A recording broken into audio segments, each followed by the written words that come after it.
بسم اللہ الرحمن الرحیم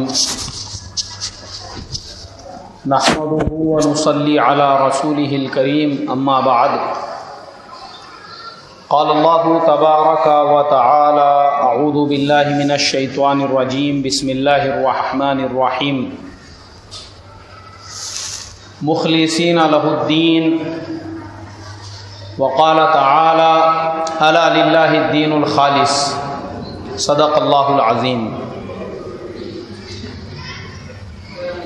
میرے محترم بھائیوں، بزرگوں، دوستوں، دین ہم تک جو پہنچا ہے یہ بہت قربانیوں کے بعد پہنچا ہے، اور یہ صحابہ اکرام رضوان اللہ تعالی علیہم اجمعین کی قربانیوں اور ان کے اخلاص کا نتیجہ ہے کہ صحابہ اکرام کی جو تعداد تھی، اللہ کے پیارے نبی صلی اللہ علیہ وسلم جب دنیا سے تشریف لے گئے تو علماء فرماتے ہیں کہ تقریباً 1.25 لاکھ صحابہ اس وقت موجود تھے، اور عرفہ کے میدان میں آپ نے جو خطبہ دیا تھا،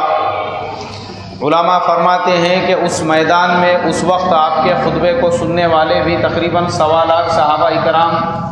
رضوان اللہ تعالی علیہم اجمعین تھے۔ آج جو پوری دنیا میں مسلمانوں کی آبادی اور تعداد ہے، اس کے مقابلے میں 0.0.0.1 بھی نہیں ہے، اس لیے کہ آج پوری دنیا کی آبادی 8 ارب ہے، پوری دنیا میں 800 کروڑ لوگ ہیں، اور ان 800 کروڑ میں 250 کروڑ مسلمان ہیں۔ کتنے کروڑ مسلمان ہیں؟ 250 کروڑ مسلمان ہیں۔ تو اب آپ اندازہ لگاؤ، ایک طرف 1.25 لاکھ صحابہ ہے اور دوسری طرف 250 کروڑ مسلمان ہیں، تو پرسنٹیج کے حساب سے وہ کتنے نکلیں گے؟ اور اس وقت میں اللہ کے نبی صلی اللہ علیہ وسلم جب دنیا سے تشریف لے جا رہے تھے تو جزیرۃ العرب یہ مسلمانوں کے انڈر میں تھا، مسلمانوں کے قبضے میں تھا، بس اس کے باہر کے سارے علاقے وہ غیروں کے قبضوں میں تھے۔ لیکن یہ صحابہ اکرام کے اخلاص کا نتیجہ ہے کہ اس کے بعد دونوں چیزوں میں بڑھوتری ہوئی، مسلمانوں کی تعداد بھی بڑھی اور مسلمانوں کی حکومت کا اور خلافت کا دائرہ بھی وسیع ہوا، سارے ملک فتح ہوتے گئے، جہاں پر مسلمانوں نے ہاتھ رکھا وہ علاقے مسلمانوں کے قبضے میں آ گئے۔ مسلمان عرب کے شمال میں آگے بڑھے، ملک شام ہے اور دوسرے علاقے ہیں وہ مسلمانوں کے قبضے میں آ گئے، عراق، ایران وغیرہ۔ مسلمان مغرب کی سمت افریقہ میں آگے بڑھے تو افریقہ پورا مسلمانوں کے قبضے میں آ گیا، یورپ کے ممالک، اسپین وغیرہ مسلمانوں کے قبضے میں آ گئے۔ مشرق کی جانب جب مسلمان بڑھے تو افغانستان اور سندھ تک کا علاقہ مسلمانوں کے قبضے میں آ گئے۔ یہ صحابہ اکرام کے اخلاص کا نتیجہ تھا کہ صحابہ اکرام رضوان اللہ تعالی علیہم اجمعین کی سب سے بڑی جو صفت تھی، جس کی وجہ سے اللہ تبارک و تعالی نے ان کو دنیا میں کامیاب کیا، اور جہاں انہوں نے قدم رکھا اللہ نے وہ زمینیں ان کے قبضے میں دے دی، اور جس مٹی کو انہوں نے ہاتھ میں لیا وہ مٹی ان کے لیے سونا بن گئی۔ جہاں پر گئے وہ پورے علاقے مسلمان ہو گئے۔ اس کی بیسک وجہ یہ تھی کہ صحابہ اکرام رضوان اللہ تعالی علیہم اجمعین کے ہر عمل میں اخلاص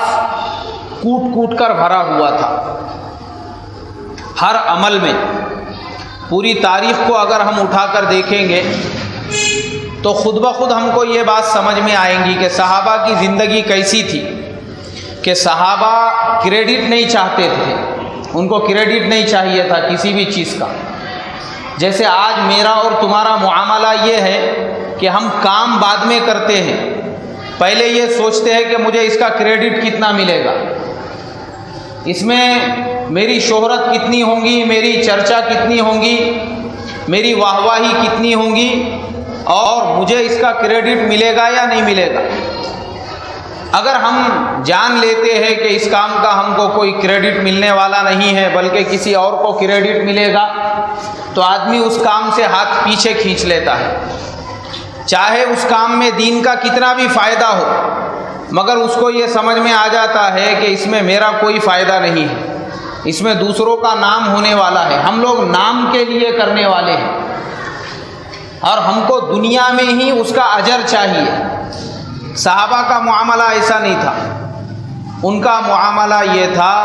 کہ وہ عمل کر کے بیج زمین میں بکھیر کے اللہ کے بھروسے پہ چھوڑ دیتے تھے کہ ہم نے اب عمل کر لیا، کام کر لیا، اس کا پھل ہم کو اللہ کے یہاں پر چاہیے، ہم کو دنیا میں نہیں چاہیے۔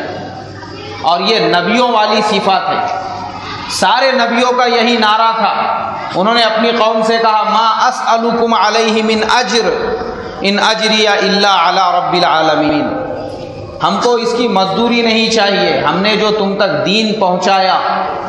ہم نے جو تم کو اللہ سے ملایا اور ہم نے تم کو جو دین کی باتیں سکھلائی ہے، یہ جو نبوت کی ذمہ داری ہم پوری کر رہے ہیں، ما اسألکم علیہ من اجر، ہم کو اس کی مزدوری نہیں چاہیے، اس کا کریڈٹ ہم کو نہیں چاہیے۔ ان اجری الا علی رب العالمین، اس کا جو بھی اجر ہوگا، جو بھی مزدوری ہوگی، جو بھی اس کا کریڈٹ ہوگا، وہ مرنے کے بعد ہم کو میدان حشر میں اللہ کے دربار میں چاہیے، ہم کو دنیا میں نہیں چاہیے۔ یہ صحابہ کا معاملہ تھا۔ تو وہ عمل کرتے تھے صرف اور صرف اللہ کو راضی کرنے کے لیے، اس کے علاوہ ان کے دل میں رتی برابر بھی یہ نہیں ہوتا تھا کہ اس کام سے مجھے شہرت کتنی ملے گی، میری واہ واہی کتنی ہوں گی، میرا نام کتنا ہوگا، میری چرچا کتنی ہوں گی، اس بات سے ان کو رتی برابر بھی کوئی لین دین نہیں تھا۔ وہ یہ سوچتے تھے کہ میرے اس عمل سے اللہ کتنے راضی ہوں گے۔